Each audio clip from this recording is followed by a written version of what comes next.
صباح الفل على كل متابعين قناة مارجو مامز كورنر مع تيتا ميري والأكل الصحي.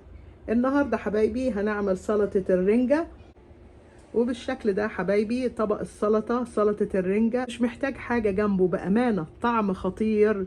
محتاجين كده عيش سخن وناكل وبألف هنا. ودلوقتي حبايبي علشان نعمل سلطة الرنجة عندي رنجاية اهي. دلوقتي هنفكها من الباك بتاعها بالشكل ده حبايبي اهي. مش هتاخد وقت وهتشويها على طول اوام اوام بالشكل ده حبايبي. الرنجايه بتاعتنا اتشوت اهي. دلوقتي بقى هنقطعها قطع الراس. هي اساسا احنا مشتريينها كده، يعني هي ما فيهاش بطارخ وهي متنضفه كده، يعني هي فاضيه. احنا مشتريينها فاضيه ما فيهاش بطارخ ولا حاجه. فهنيجي كده اهو هنعملها كده.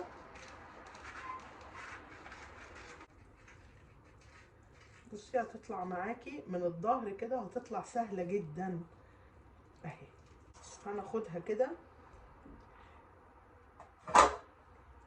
انا بحب الجلده بتاعتها مش بحب ارميها. ممكن انت تخليها لو انت حابه بتشيلي الجلده، يعني طريقه سهله، بس انا بحب الجلده بتاعتها. فهقطعها كده بالشكل ده اهو. ليك الحريه ان انت تسيبي الجلده بتاعتها او تقطعيها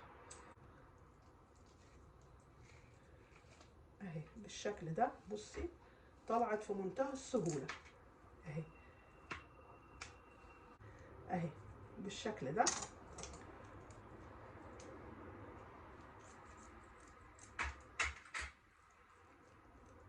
اهو كده اهي. بقت قدامنا بالشكل ده اهي. مفيش اي شوك فيها ولا حاجه اهي. بصي كده هنقطعها كده. ودلوقتي يا حبايبي عندي الخل ده بالتوابل، ده سعره رخيص مش غالي وحلو جدا جدا، او اي نوع خل انت حباه يعني. اهو الخل ده فيه توم وفيه توابل جميله جدا. بس الاول يترج كده، وبعدين هنحط رشه كده منه على الرنجة. جميل جدا جدا. سويت تشيلي صوص برضو سعره رخيص، وهتلاقيه عند بتوع الاسماك برضو. ده قبل ما نستخدمه لازم ان احنا نرجه كده، وهناخد منه برضو رشة كده بالشكل ده اهو. كده عندي زيت الزيتون او اي زيت عندك يكون حلو يعني. هنحط منه كده ايه حوالي معلقتين برضو بالشكل ده. 3 4 طماطمات حسب ما انت حابه. وقطعت بصلايه برضو كبيره. واحنا كنا عاملين في القناه المايونيز الصيامي، اخدت معلقتين منه. المايونيز الصيامي طريقته سهله وبسيطه. وبرضو احنا عاملين في القناه الطحينه، اخدت منها معلقه كبيره مع فلفل. ممكن فلفل ملون، فلفل حراق، يعني زي ما انت حابه. ده قرنين فلفل حاميين. وعندي كمان ليمونه هعصرها كده بالشكل ده. بأمانة هتاكلي أحلى وأطعم سلطة رنجة أهي.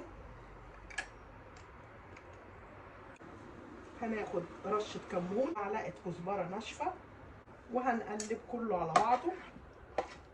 والرنجة أنا قطعتها لقطع صغيرة أهو كده بالشكل ده.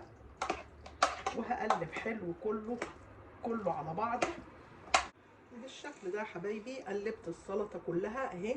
يستحسن لو تقلبيها بايديكي هيبقى افضل. ودلوقتي كمان عندنا الفجلايه الكبيره دي، دي امريكاني، طعمها حلو جدا جدا. هنقشر الفجل الامريكاني ده. بامانه ربنا طعمه حلو جدا جدا، يعني طعمه احلى من الفجل التاني كتير. طعمه حلو قوي قوي. فاحنا هنقشرها كده وهنقطعها طرنشات كده مع السلطه. طعمها بأمانة رائع حلو جدا جدا اهو بالشكل ده. هنقطعها طرنشات ده يا حبايبي اهو. بالشكل ده يا حبايبي طبق السلطة بتاعنا بقى جاهز. انا مش محتاج حاجة جنبه، محتاجين بقى عيش سخن وناكل بالألف هنا. باي باي.